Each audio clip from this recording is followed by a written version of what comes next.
Hi everybody, Chris Titley here and welcome to Scoreboard. This episode is powered by Swyftx, Australia's top-rated crypto exchange and proudly homegrown. Just like many of the athletes and business leaders we feature on Scoreboard.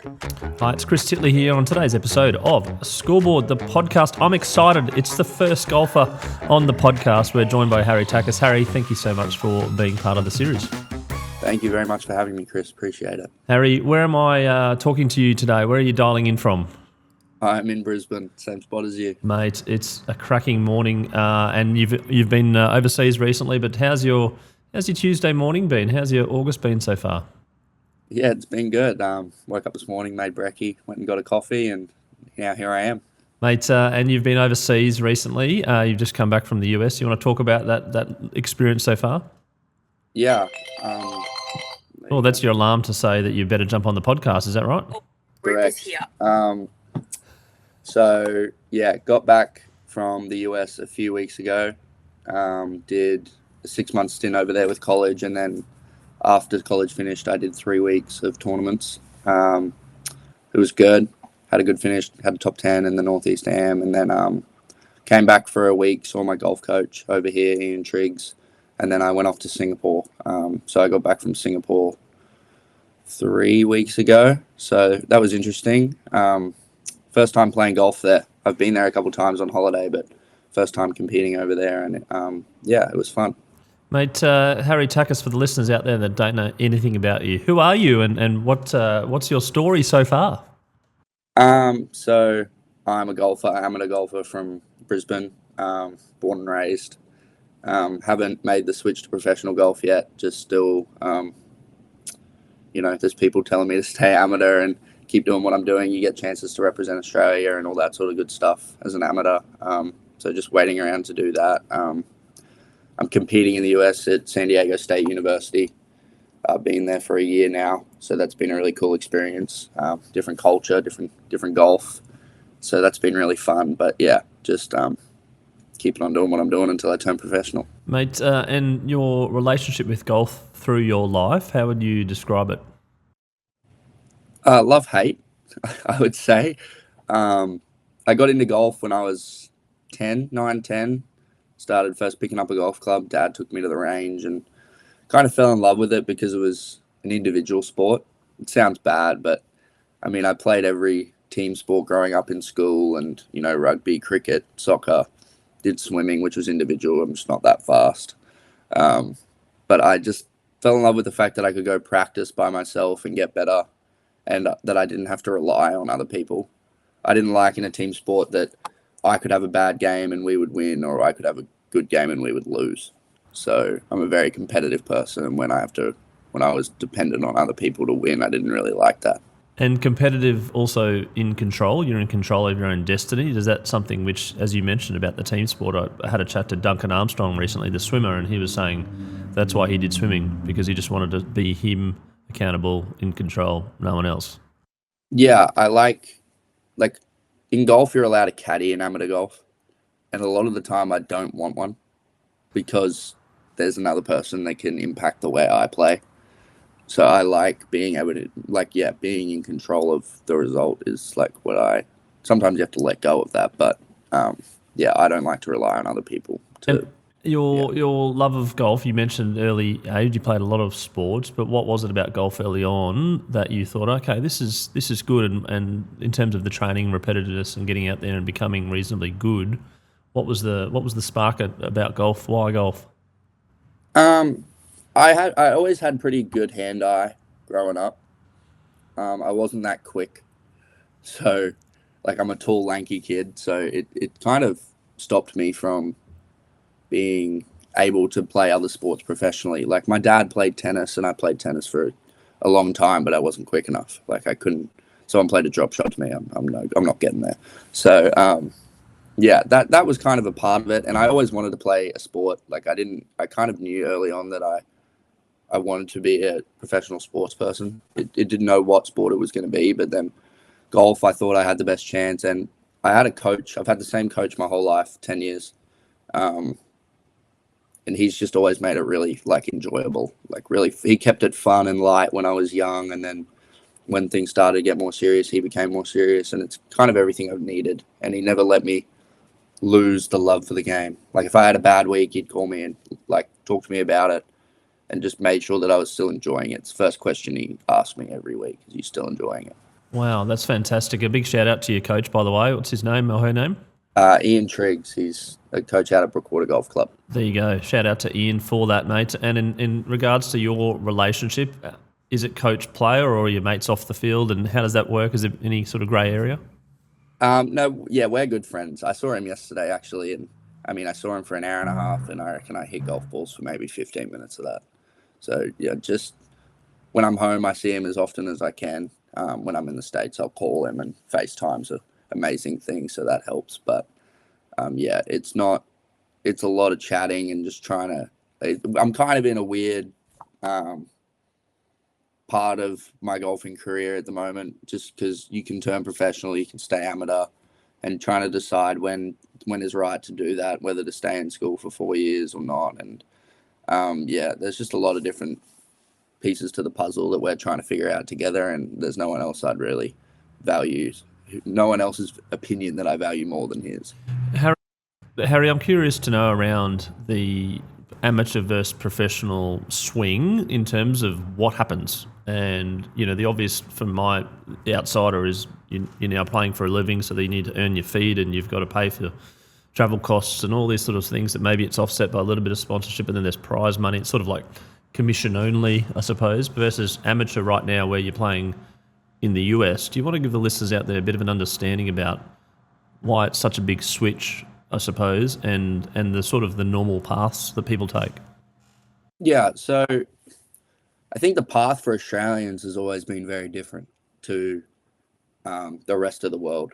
So for a very long time, Australians would come out of high school and enter the QAS, which is what I did, because there's a 9-month gap in between when you finish high school and when you start US college.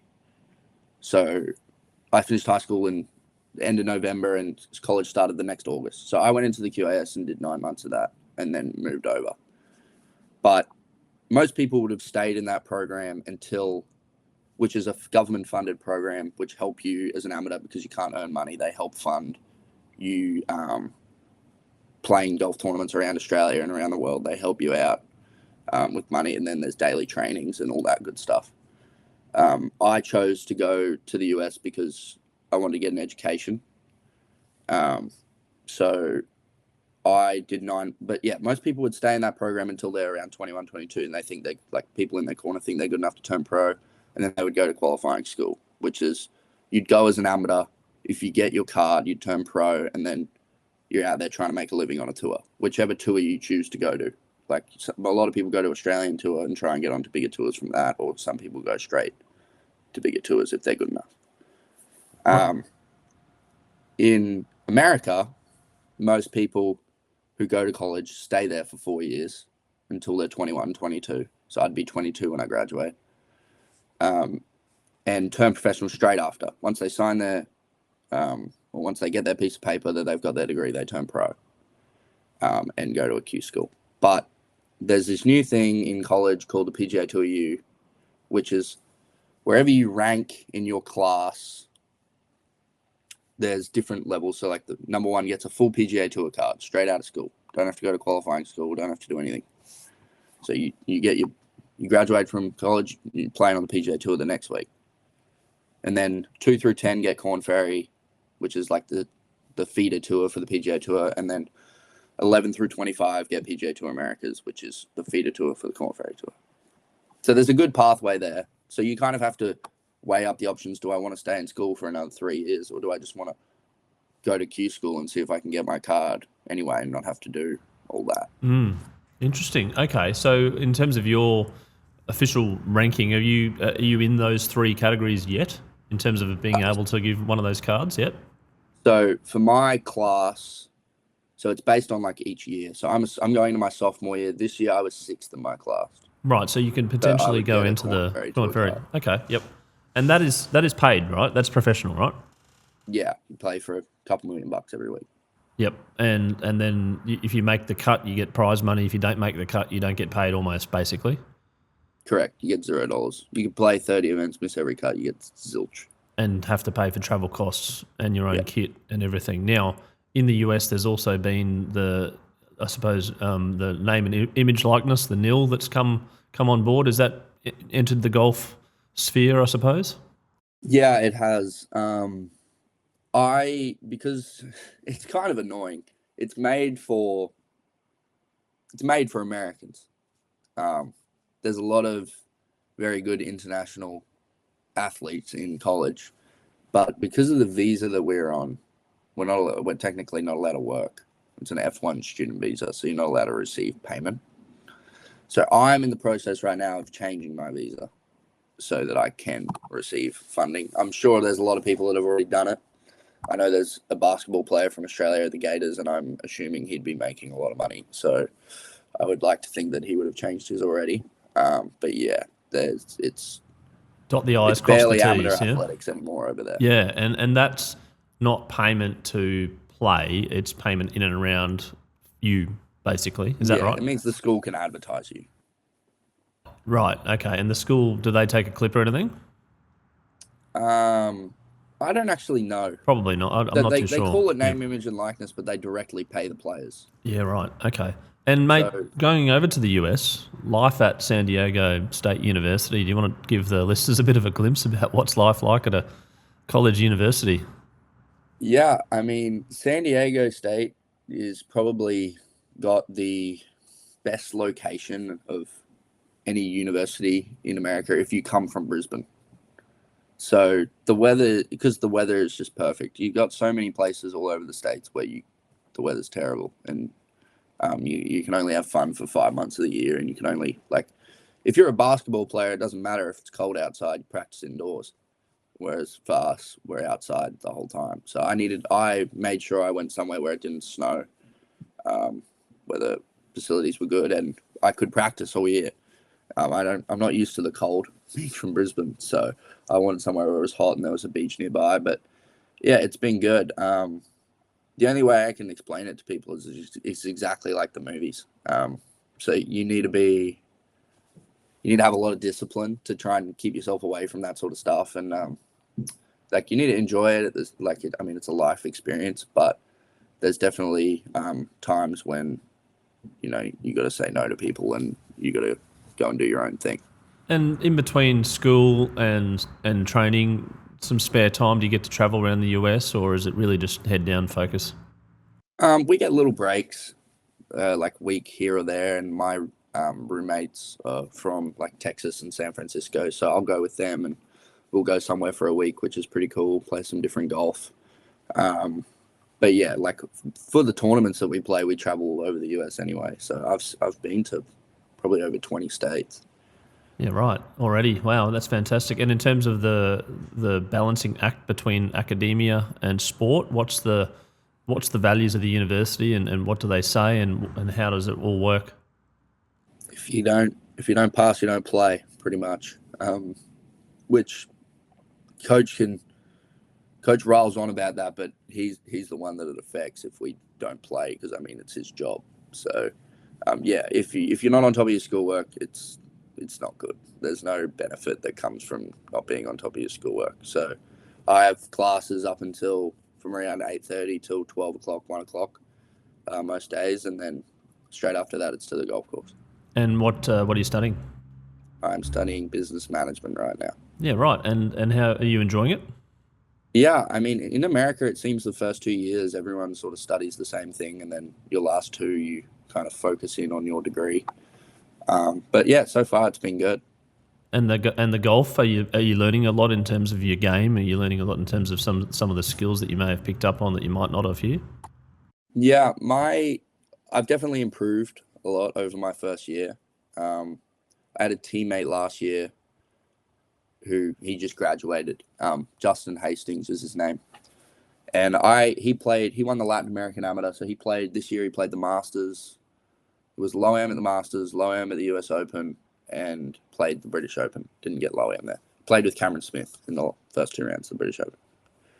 And so I practiced with him every day and just kind of tried to pick up on everything that I could.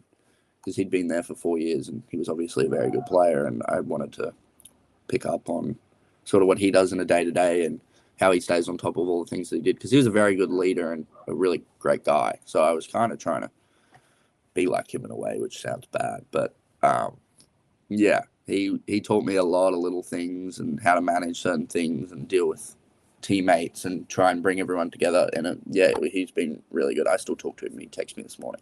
I was just touching on that point in regards to maybe idols or maybe mentors and the difference, I suppose, and also who, growing up, who did you watch on the television, if anyone, or did you want it to be like someone? And if so, have you ever met these people and kind of gone, oh, well, you know, I saw you on the TV, but, you know, now we're mates? Yeah, Greg Chalmers was one. I don't know if you know who Greg Chalmers is, but he won a couple Aussie Opens, a couple Aussie PGAs, and I've known him since I was 6 years old. Not even knowing much about golf, just knowing him through a family friend.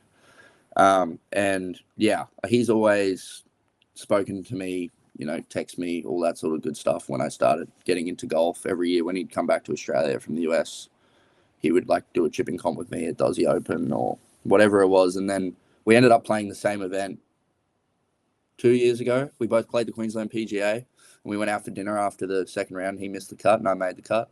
And he put this big Facebook post up of me when I was 4 years old, standing on his on his head, and then me beating him. So that was pretty cool.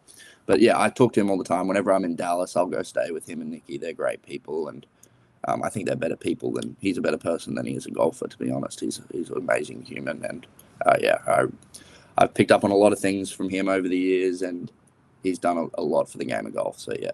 And part of the reason why we do Scoreboard is to individualise people, the high performers, about their identity, about who they are as a person as well, not just on the field. When I talk to you, Harry, what do you want to be remembered by, you know, on the golfing, I suppose, circuit, but also as an individual? Yeah, I think there's a lot of golfers have a lot of charities as such, like really good golfers when they get to a certain level, like people, Jordan Spieth, Jason Day, Colin Morikawa, or Scotty Scheffler, all these people have charities. A lot of family members in my life have had breast cancer or some form of cancer. So I think if and when that time comes that I'm able to open a charity under my name, it would definitely be for that cause. And I think those sort of things kind of make you realize that, like, there's more to life than just golf. There's a lot more important things than your sport. And like, we had a massive family outing the other week, and I came home and I got to go to that, and it kind of just like made me stop and think about all the things that you have in your life that aren't sport related, and you put so much pressure and energy into your sport that sometimes you need to like realize that there's more to life than this, and it's really not that big of a deal. Interesting. Did you watch the Scotty Scheffler 5-minute interview the other day, or 10-minute interview about all this? What do you think of that? I thought it was the best interview in sport. Yep, I agree, mate. I watched the whole thing because I think there were some snippets that were maybe taken out of context, or the 30 seconds or whatnot. But you got to watch the full thing. Yeah, I think like whenever you win a golf tournament, me and all my mates were like, it's the exact same. You win a golf tournament, it's cool for 2 minutes, sweet. What's the next one? And what's for dinner tonight, right? Major, what's for dinner tonight? And the kids are going, where are we going? Oh, well, might get some takeaway. Oh, cool. All right.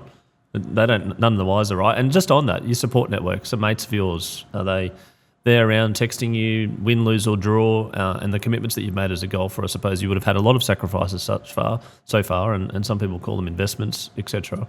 Can you talk about your support crew that are there when you most need it? Yeah, I think you kind of learn who, people say it all the time, but I think you learn who is the most important to you and who actually cares the most when you don't win. Like, I've got 1,000 new friends whenever I win a golf tournament. Like, I just won in Singapore and I got off the plane and I have 100 texts.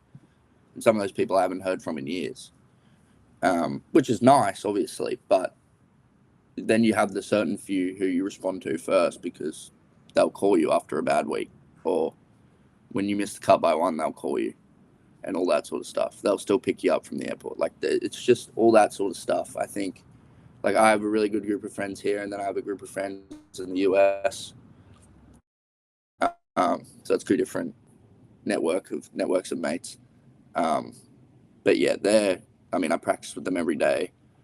My coach, my physio, sports psych, all those people, you're going to respond to them first because they're the ones that are always there. So yeah, I have a very good group of friends and a good team around me that I have a lot of belief in.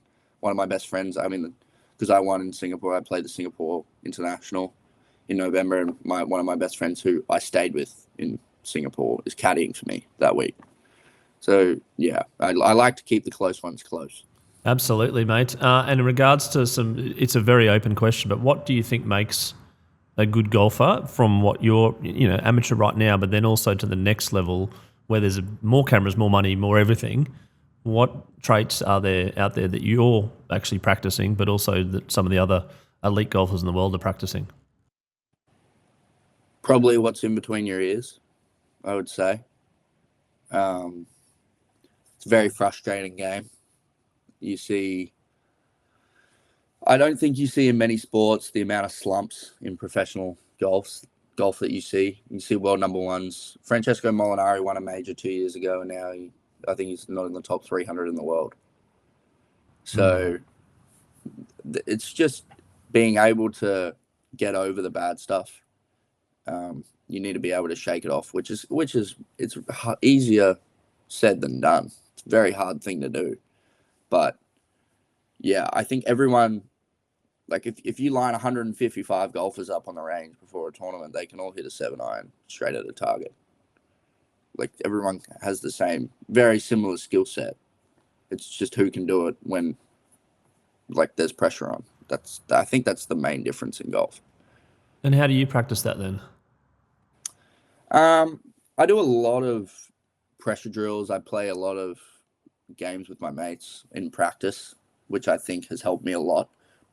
Especially when like I practice with a lot of pros.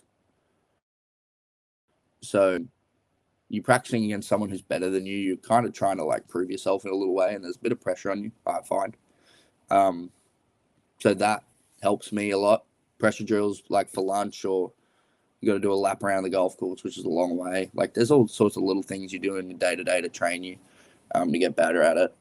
But yeah, those are the main things that I do. And I think the more you put yourself in the situation on the golf course, you get better at it. Like the more you put yourself in contention, it becomes still hard, but it gets easier.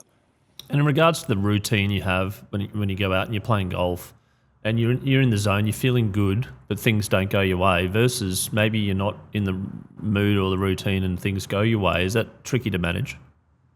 Yeah, it can be. It is very rare that I'm in a bad headspace and play good golf. I think it's a lot more common that I'm in a good headspace and play bad golf. I think when you're in a bad headspace and your head's spinning in golf, it just all falls apart 95% of the time. Sometimes, you get a lucky bounce and it brings you back, or you hit a good shot you weren't expecting to and it brings you back. But yeah, I think the hardest part is when you feel like you've done everything right, you're in a good headspace, and it's just not happening. And I mean, golf's a game where there's so much outside influence. Like you think about playing tennis or you think about playing basketball. It's on the same court. Nets like the hoop's same height, same width. There's no wind. There's nothing. There's no outside influence.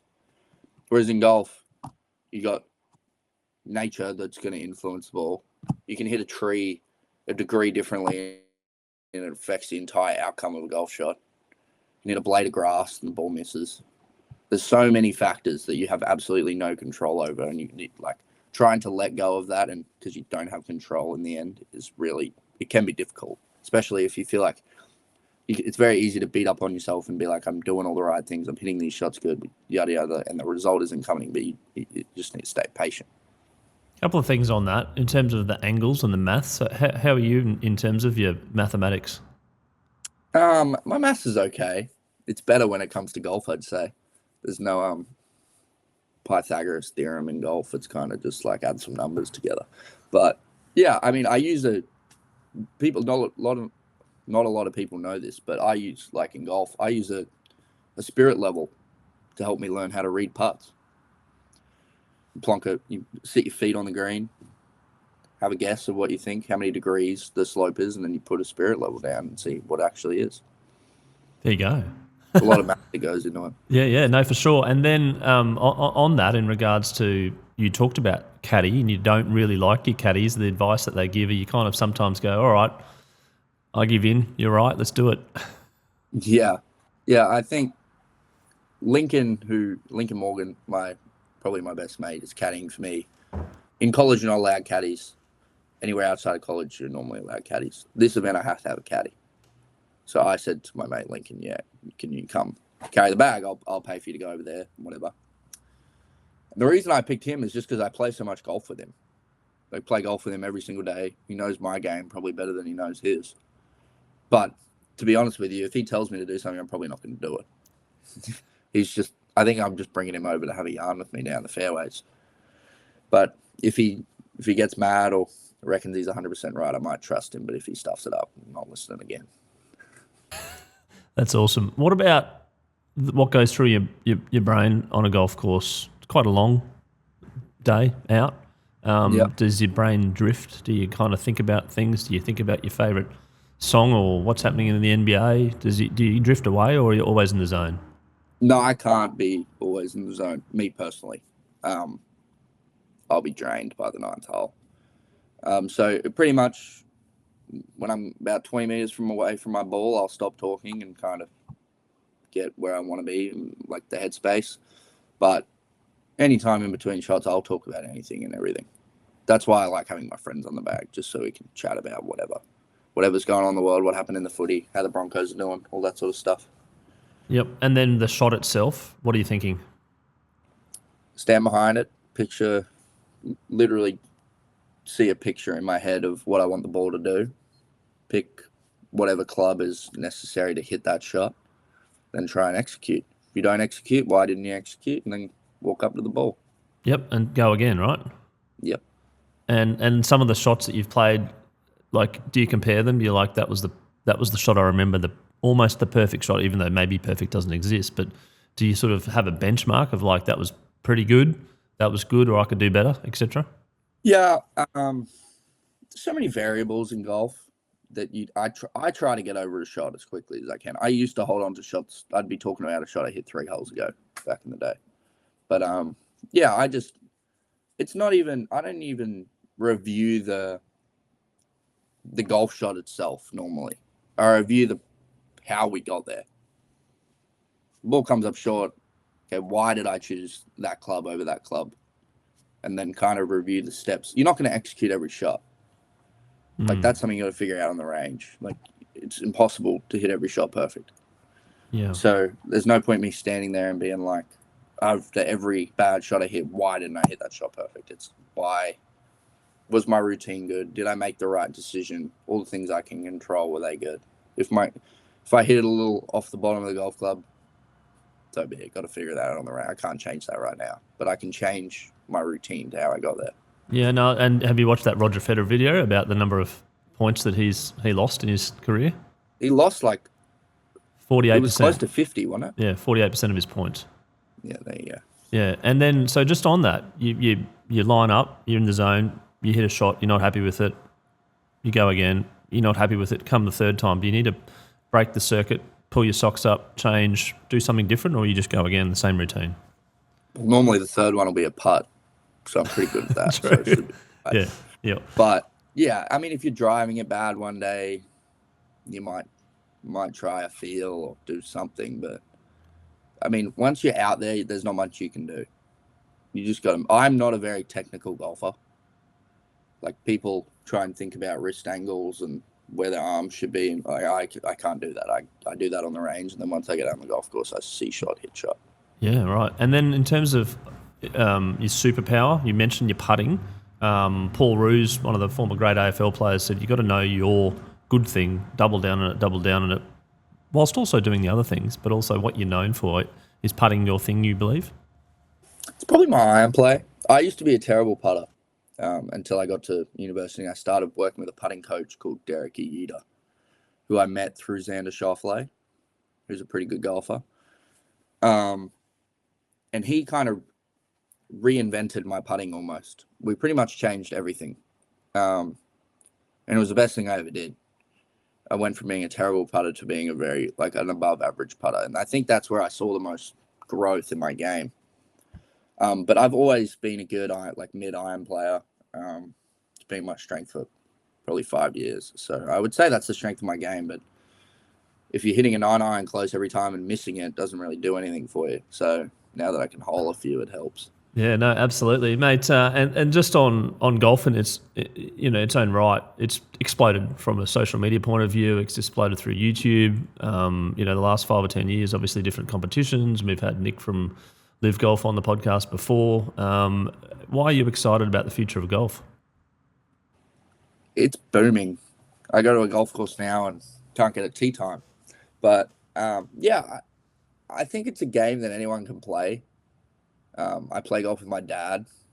There's not many sport I can go play a game of rugby. Do you tone it down, or you just full toed odds? You're like, no, I'm going to smash her. I give him. He plays off 6, I think. So I have to give him a shot every second hole. Okay, yeah, right. Competitiveness. Yeah, he doesn't like to lose either. So yeah, there's that. Is that where you got it from? Yeah, he's pretty hot headed on the golf course though. I can't be like that. You don't seem like a hot-headed guy. You seem pretty humble. Yeah, I'm fine. He's hot-headed. My mum's not, so that's where I get that part from. But yeah, it's exploded, mate. And you and the social media that comes with that. How have you handled that and feedback? People can easily give feedback, good, bad, or ugly. Yeah, social media in golf has gone crazy. If I scroll through my Instagram, I'm seeing a different golf influencer every day, which I think is amazing for the game. Like I walk around my college campus and there's people who don't play golf wearing good hats and wearing all these YouTube golfers brands all the time. Like I sit in lectures and I'll see 10 good hats, I'm happy about that because golf when I started was not a sport that young people would play or enjoy or anything like that. And now it seems to be getting younger and younger, which is awesome. Like I like going out to a golf club and seeing 20 people my age. I think it's great, especially when I play with kids at school who aren't on the golf team all the time. Like just kids from my university who I meet and want to play golf, which I think is great for the game. I mean, it's only getting bigger, so I don't see any negative in it at all, besides the fact I can't get a tee time sometimes. Yes, yeah, you can't. Yeah. Yeah, no, that's awesome. That's brilliant. Now I'm going to touch on you for a second, Harry. I always ask about the scoreboard moment in one's life, which is a moment in your life which is pretty visible. Could feel like yesterday, might be yesterday, that from that moment on, life changed. It probably was. I'd say it was a month ago. I won the Singapore Am by 11 last month, which was pretty cool. But I think it's just opened a lot of doors. It's probably solidified me in the Eisenhower team, I would say, which gets selected this week or next week, which is the top 3 Australian amateurs. They go and play the World Am against all the other top 3 amateurs from each country in the world. Put me in the Asia Pacific team so I can play for a start in the Masters. What else has it done for me? It's increased my world ranking, so I'm exempt into pretty much every amateur event in the world now. And I get to play the Singapore Open on the Asian Tour. So yeah, there's a few avenues that it's opened. I won a couple junior events as a kid that I thought were really cool, and they kind of boosted my status a little bit. But yeah, I'd say that one's the biggest so far. Mate, you sound like you're ready for the next level. Are you ready for the next level? Yeah, I would like to think I could turn pro tomorrow and compete. But there's so many things that go into it that I'm sitting in bed thinking about it. And I'll know when the time is. Well, right. we'll capture this moment now, mate, when you're in 2 minds, and we'll see where it lands in a few years' time. Yeah. Yeah. Hey, you mentioned the Broncos before. You follow other sports. What's your all-time favourite sporting moment that doesn't include you winning a Singapore Open? Yeah. It's not to do with the Broncos because they haven't won a Prem since I've been able to remember. I personally think it's golf, but I think one of the greatest sporting moments in the history of sport is Tiger Woods winning the 2019 Masters. For a person to go through what he went through and to come back and beat all these young kids, like who hit it so far and are so good, and there's so many of them. For him to come back and win 11 years after he won his last major is just absolutely incredible. Yeah. I don't think there's another person on the planet who'd be able to do that. That's a great all-time. We've had the Masters a few times this year in terms of the all-time favourite sporting moment already, but having that one going back, that's the first. So thank you for sharing that. Now, a couple of rapid-fire questions. If you had to subscribe to one streaming service only, would it be Netflix or Spotify? Spotify. Do you do the podcasts or the music? Both. Both? What's your favourite podcast? Hello Sport. Oh, come on. Maybe this one now. Now that you're on it. No, Hello Sport. Yep, excellent. Good shout out to them. I love all good podcasts out there, so there's no competitiveness in me at all. To visit a place, Brisbane, which you live, or Adelaide? Brisbane. Watching tennis or watching cricket? I went to Wimbledon last year, but I'd say you can't beat a Boxing Day test. Oh, yes, absolutely. And what a ripper it's going to be this year with the Ashes coming as well. With Usman Khawaja the other week, he's pretty excited. Yeah. Oh, the India-England series is unbelievable as well, so a good lead into the Ashes coming. Gold Coast or Sunshine Coast? Sunshine. Why is that? It's not as touristy. Ah, there you go. Coffee or tea? Coffee. A long lunch with friends or a long run with friends? Long lunch. Yeah.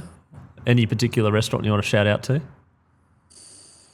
Oh, I like. I don't know if it's a long lunch, but I like going to Ribs and Burgers. Oh yeah, in James Street. Yeah, Ribs and Burgers, and you get to people watch there too, don't you? Yeah, it's good. Crypto or shares? Shares. Have you thought about crypto? I'm not smart enough to. Well, there's plenty of education to be had. You are right, and right on cue. And now it's time for the Swyftx bucket list, where we ask what's the one sporting event that you've always wanted to attend, from the Super Bowl to the Boxing Day Test match at the MCG to the pristine fairways of the Masters. Every sports fan has that one dream event that they'd drop everything to experience. And just like those big moments, crypto can take you places. With Swyftx, you can buy, sell, swap, track and analyse hundreds of cryptocurrencies, all on the most trusted crypto exchange in Australia. Where can crypto take you? Join over 1.1 million users across Australia and New Zealand at swyftx.com. So the question is, what's on your bucket list? I want to go to the Monaco Grand Prix. Oh, the GP. I've had that a couple of times, actually.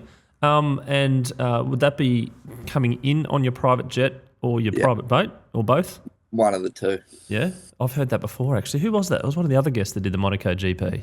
Just looks amazing, doesn't it? Oh, looks unbelievable. Yeah. And how would you do it? What do you reckon? You just pick a spot, or do you move around, or behind the scenes meet the I'd meet the probably want drivers? to meet as many people as I can. I feel like there'd be a lot of famous people there. Yeah. Now, Harry, we've got a new segment. It's powered by Swyftx. It's called the Passport Stamp. When sport takes you overseas, it's not just the culture that changes. It's the currency too. That's where Swyftx comes in. They help athletes, agents and clubs manage the financial side of global sport, whether it's contracts, prize money or everyday expenses. With over $1 billion transferred and trusted by the PFA and RLPA, Swyftx helps you protect what you earn wherever sport may take you. Don't just move money, protect it. Now to the question, Harry. What's your favourite overseas destination that sport has taken you? Ballyliffin in Ireland. It's north of Northern Ireland. I was there a year and a half ago, and it was probably the worst weather I've ever played golf in. But once you left and you got home, or you went to the pub for dinner, an Irish pub, it was amazing. Like, you're getting this warm aircon, everyone's so nice, and it's a little town. The British Amateur was there. We're 2 hours by train away from anything, and that was really cool. Just being I felt like a local, so that was really cool. And I don't think I'll ever be anywhere near that again. But yeah, for that week I was there, and it was cool. The weather was terrible, but it was cool. For golf to take you overseas and sport to take you overseas, there's certainly some amazing benefits that sport and golf can bring you. Now, a couple more questions, Harry. Some advice for a younger Harry, maybe 6-7 years ago, that is playing golf and goes, actually, this is pretty good. I want to become a professional like I see on the TV. Enjoy it. Can't play golf if you don't. If you get yourself in the headspace of why do I do this, yada, yada, yada, and you keep beating down on yourself, it's very hard to get back out of it in golf. Because you got to go out there and sit in the sun for 6 hours and just practice by yourself, no one else with you. So I think if you enjoy the game and you continue to enjoy it, pursue it. But I've met so many people that play golf with me when I was 12, 13 who are really good and just stopped because they just didn't enjoy it. So I think work hard at the things that you need to get a team around you, get a coach.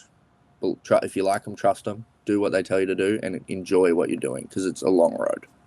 One last question. We're going to timestamp this moment, Tuesday, the 5th of August, 2025. We do this podcast in 5 years' time. Where would you like to be?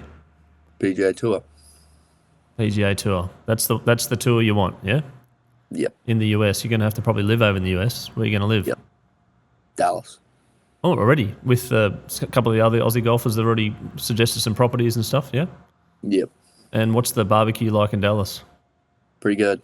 Yeah? Are you a wet wings or a wet ribs or a dry? Wet. Wet, yeah. Got a favourite joint in Dallas to shout out to as well? I don't. I get it cooked.